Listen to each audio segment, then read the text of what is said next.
தேவனே நான் ஓமதண்டையில்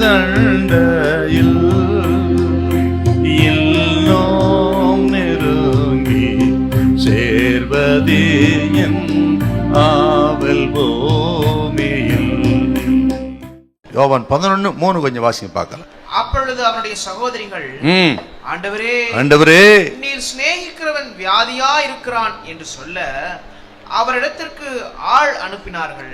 மார்த்தாள் மரியாள் தங்கள் சூழ்நிலையை, தங்கள் தேவையை, தங்கள் விருப்பத்தை, பிரச்சனைகளை இயேசுவிடம் கொண்டு சென்றார்கள். மட்டுமல்ல, அப்படி ஆண்டவருக்கு தெரிவித்துவிட்டு காத்திருந்தார்கள் அப்படின்னு பார்க்கிறோம். அவர் எதையாகிலும் செய்வார், செய்யாமல் விடமாட்டார் என்று தங்களது சூழ்நிலை ஆண்டவிடத்தில் அறிவித்து விட்டு அவர்கள் காத்திருந்தால் அப்படின்னு பார்க்கிறோம். இவர்களுக்கு எத்தனை நம்பிக்கை பாருங்கள். ஆண்டவர் பேரில் இயேசு வருவாரானால் வியாதி சொஸ்தமாகும், இந்த பிரச்சனை விலகும், சூழ்நிலை தலைகடாய் மாறும் என்று ஒரு ஆழமான நம்பிக்கையிலே இவர்கள் தங்களது பிரச்சனையை, சூழ்நிலையை, தேவையை இயேசுவுக்கு தெரிவித்தார்கள். தங்களை இவ்வளவாய் தாழ்த்தி அவர் மனம் இறங்கும்படியாக ஒரு செய்தியை அங்கே சொல்லி அனுப்பினார்கள். ஆண்டவர் இயேசு இதை கேட்டு என்ன சொல்லி அனுப்பினாராம் பாருங்க. 11ஆம் அதிகாரத்தில் 4வது வசனம், தேவனுடைய மகிமை விளங்குவதற்கு ஏதுவாயிருக்கிறது என்று செய்தி அனுப்புகிறார். என்ன அர்த்தம்? ஆக மரணம் சம்பவிக்காதுன்னு இயேசு சொல்லல, அதற்கு பதிலாக இதன் மூலம் தேவனுடைய மகிமை விளங்கும் என்று சொல்லி அனுப்புகிறார். ஆண்டவர் இயேசு பெத்தானியாவுக்கு வந்தார்.